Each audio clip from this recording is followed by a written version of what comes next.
So yun, magandang hapon sa inyong lahat mga idol sa panibagong araw, panibagong video na naman po tayo ngayon mga idol. So ngayong araw mga idol, mag-unboxing lang tayo ng mabilis. At sa dulo mga idol, mag-shoutout tayo dun sa mga nagko-comment sa atin mga idol. So mga idol, shoutout natin yung mga tropa natin sa dulo. Then dito mga idol is mag-unboxing lang tayo. Tingnan natin tong Markol mga idol na unit. So tingnan natin to. Ito yung Markol galing kay Sir Ezer Chua. Nabili natin kay Ezer Chua. Parapol po natin ito. Idodraw na po ito mamayang gabi. So ano ngayon? January 26 mga idol. So mamayang gabi po yung kanyang draw.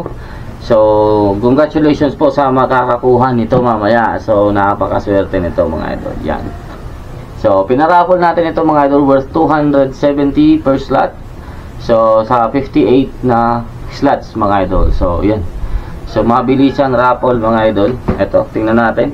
Markol Evolver 5 to 25 by 56. So yung kanyang tube mga idol is 34mm objective tube. Yung kanyang gamit. 56 yung objective tube pala. So ayun. Tama ba ako? Saglit lang, tingnan nga natin dito. Ayun. Yung objective lens niya mga idol is 56mm mga idol. So yung kanyang tube size is 34mm. So napakalinaw nito mga idol. So yung clarity nito is talagang maganda. So meron din tong bigat mga idol na 750 grams. So napakagaan lang niya. So meron siyang white. Ito, meron din siya ditong sunshade. Meron din siya ditong mount. Napakaganda ng mount. Tingnan natin yung mount. Pakita ko sa inyo mga idol yung kanyang mount. Isa lang. Ito. So ito yung mount niya mga idol, may tatak na Markol. Yan, ang ganda. So napaka-solid na mount. So ayos na ayos to. So sulit na sulit yung 270 mo dito mga idol. 270. Yan, sulit na sulit. So meron na siya dito. Meron na din siyang kasama ditong battery. Ito nakita natin kanina. So meron siya ditong Allen wrench para dun sa ating zero stop. And meron din siya dito para din sa ating magnification. And meron siya ditong battery para sa kanyang illuminated reticle. So, ayan. Ito yung scope niya mga idol. Tingnan natin. So, mabilisan lang. Ilabas lang natin para makita nyo naman. Eh, ako gusto kong ganito. Pero hindi natin kaya. So, ayan. Hindi naman tayo pwede tumaya. Nagparapol nito dati. Nagtaya ako. Hindi tayo nanalo. Eh, para mahawakan ko, nagparapol ako para ma-unbox natin. So, ayun mga idol. Ito na po siya mga idol. Meron siya ditong zero stop. So, meron siyang 80 MOA or rounding divided by 3. Yun ang, ano nito? Yun ang, nasa 25 MRAD. So, naka mil dots po ito mga idol na 1 by 10. Yan. So, ito po yung kanyang 5 to 25 by 56. Markol Optics, yan mga idol, napakaganda. Meron din siya ditong tatak. And eto mga idol, pull. So pull and turn, yan. Resetable din yan mga idol kasi natatanggal mo yung cap once na okay mo na yung zero mo. And eto mga idol, na-reset din dito pati yung zero stop nito na-reset. So yan. So pakinggan nyo, napakaganda, napaka-smooth. And meron din siyang 10 to infinity na parallax adjustment mga idol, napaka. Ito mga idol yung battery wala pa kaya wala tayong makikita ang color dito sa kanyang reticle mga idol. So yan, mahirapan ako mga idol ipasilip sa inyo dyan mga idol yung kanyang clarity, pero napakalinaw nito mga idol. Pero susubukan ko pa rin mga idol para mapakita sa inyo dyan yung kanyang clarity. Subukan natin kung makunan natin ng video at ayun. Ayan mga idol. So, tingnan nyo naman yung kanyang salamin. Napakalaki. Napakalaki. Ewan ko lang, pag tumakbo pa dito yung pinutukan mo, makatakas pa sa mata mo. So, napakalinaw niya. So, yun ang purpose ng 34 tube mga idol. Millimeter tube. Kasi maganda yung pagpasok ng kanyang light. So, ibig sabihin, palagay ko mga idol, kahit medyo malapit ang dumilim, eh malinaw pa rin ito. So, yung gamit natin na LHD is 30mm lang yon. Pero kahit halos mga gala size na mga idol, nasisilip ko pa doon yung aking target. Yun nga lang, yung camera natin hindi na siya ma-pick up pag low light condition na. Pero yung mata natin mga idol, pag tayong sumilip, kaya pa. So kaya natin pumutok doon mga idol nung pumuputok yung liwanag. So siguro ito, mas pa ito. So doon kasi pumuputok tayo ng mga 5:30 AM, silip lang. So kaya natin doon makita yung target natin. Siguro ito, mas pa ito mga idol. Kayang-kaya nito mga idol. So ayan. So ito pinarapol natin ito. Inabot din ito ng 1 week ata mga idol sa raffle. So thank you sa mga tumaya at tumali mga idol. So ngayon mga idol, yung pinaparapol ko is compressor ulit. Shoutout din pala kay Sir Nick Serico from Naga City. Nanalo po siya kagabi ng Yongheng PCP compressor. Yun, shoutout po sa inyo sir. At mamaya is nagpapadraw ulit ako ngayon mga idol ng D5 PCP compressor. Yung budget mill na compressor naman, yung linabas natin mga idol. So ayan. So sa mga gusto po makaswerte man lang mga idol, kahit isang taya lang malay mo mga idol. Si Sir Nick Serico, alam ko dalawa lang atang taya niya kahapon sa Yongheng mga idol. Yung Yongheng natin is 260 per slot. Yung ating D5 naman mga idol is 180 per slot.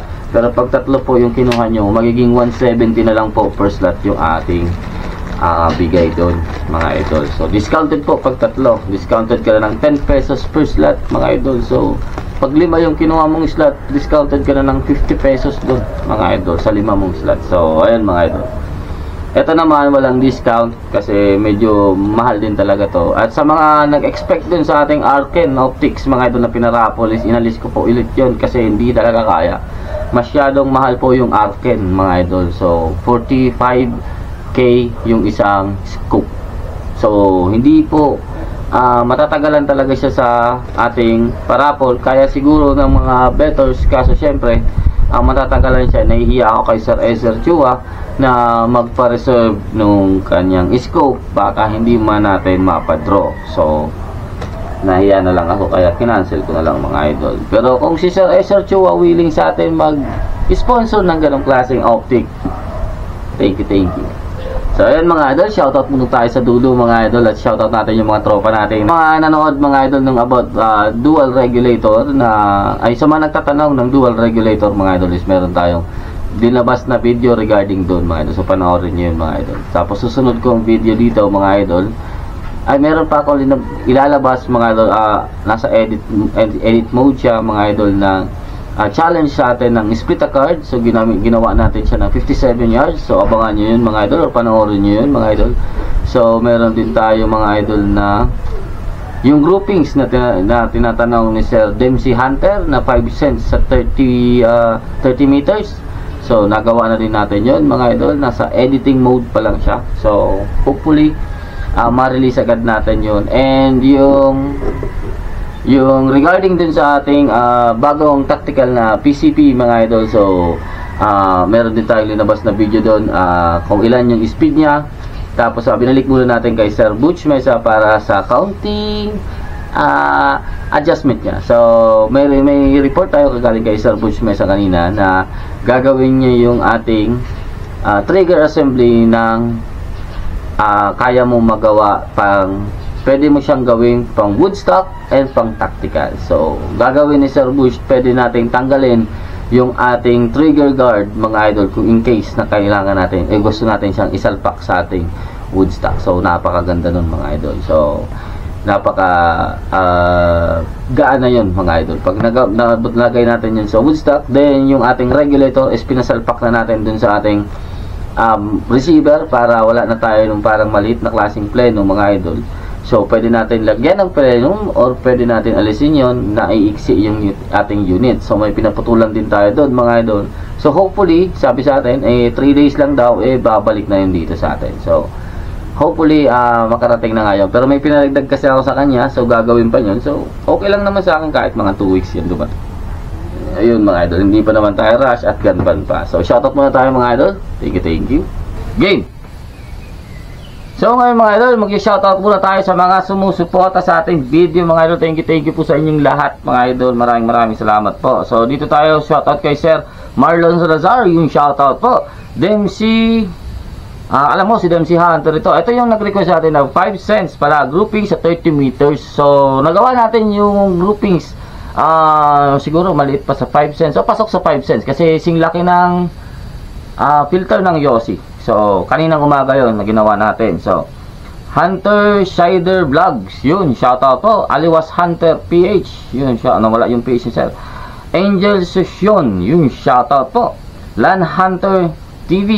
Yun, shoutout po.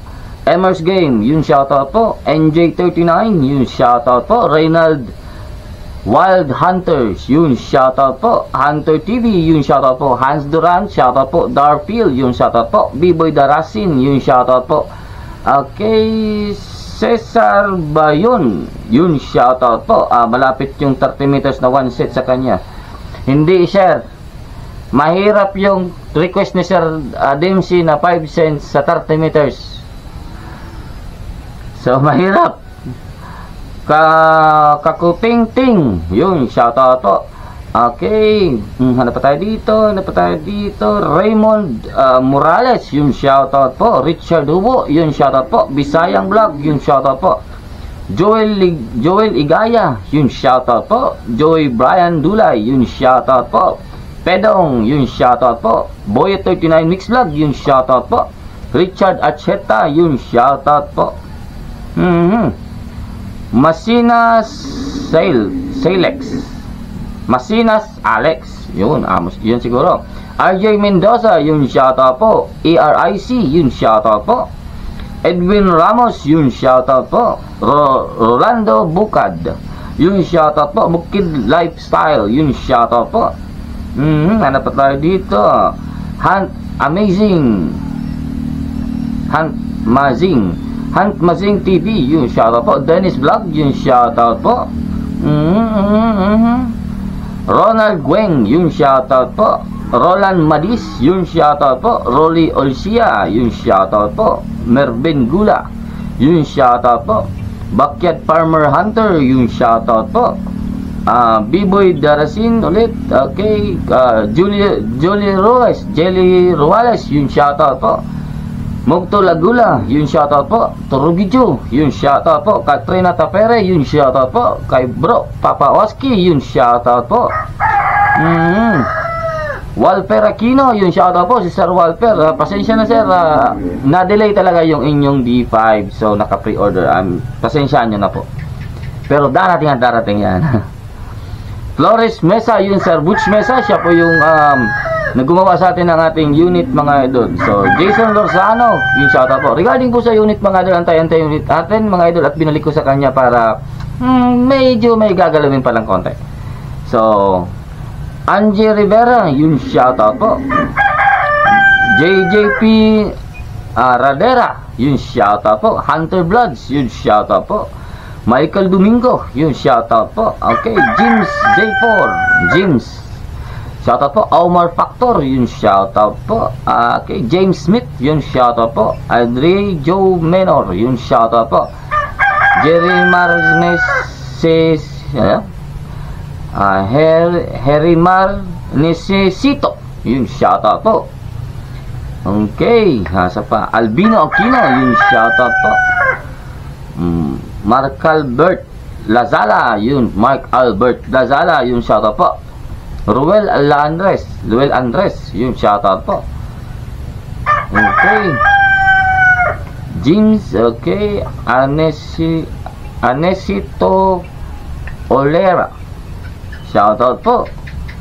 Valentino Layong, yun, shoutout po. Dindo, yun, shoutout po. Ito si Desert Dempsey Hunter, yun, shoutout po. Aaron TV Mix, yun, shoutout po. Thank you po sa inyong lahat, mga idol, sa patuloy nyo pagsuporta, mga idol. Regarding po dun sa PCP na tactical na pinagawa natin kay Sir Butch Mesa, ibinalik ko muna po at para po konting adjustment kasi nahabaan talaga ako. So may mga pinaputo lang naman tayo. Tapos kasi dito magbabayad pa tayo ng mahal, yun, pinashipping ko lang. Tapos at least free sa kanya yung ating repair. So mayroon tayong warranty doon.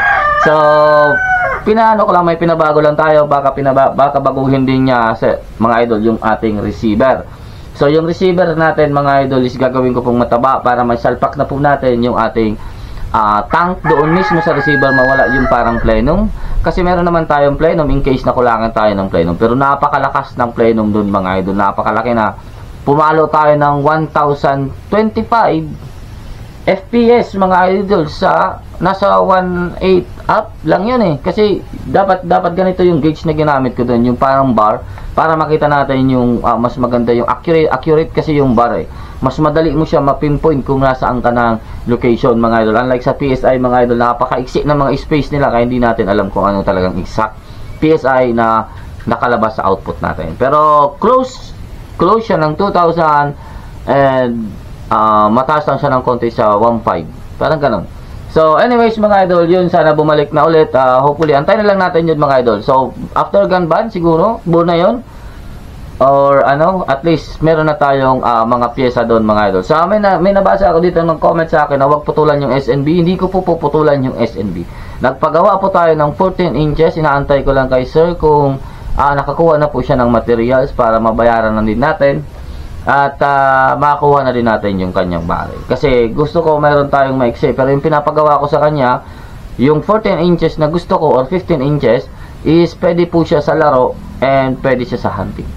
So hopefully magandang klaseng barrel yung may bigay sa atin ni sir. Sana para mabanggit natin siya dito mga idol. So yung SNB tsaka yung isa nating barrel na hindi ko pa binabanggit mga idol is hindi po sila puputulan. So pwede ko yung gamitin hanggat hindi natin yung natetesting kung kumusta yung patama nun mga idol, hindi po natin yung gagalawin. So thank you pa rin kay Sir Richard sa pag-abot sa atin ng kanyang panumpit mga idol.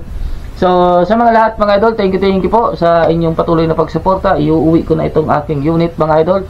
So siguro sa susunod na video nito mga idol na makikita nyo, babaklasin natin to. So sa mga interesado po makita kung anong laman ng ating unit na Nimrod, so tatanggalin natin to, lilinisan natin, tapos lilinisan ko din ito.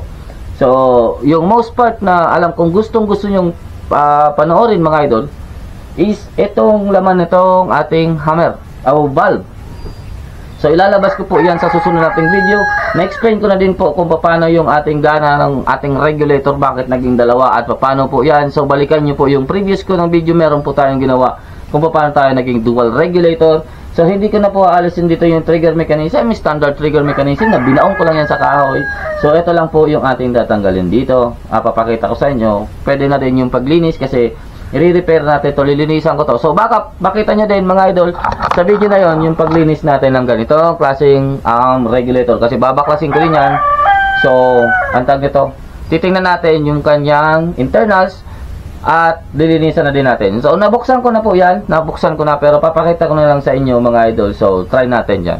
So sa video na yun para medyo mayroon tayong ibang idea. So sa lahat po na nanonood, abang-abangan nyo lang po yung ating mga iba't ibang klaseng video at maraming pa po yan.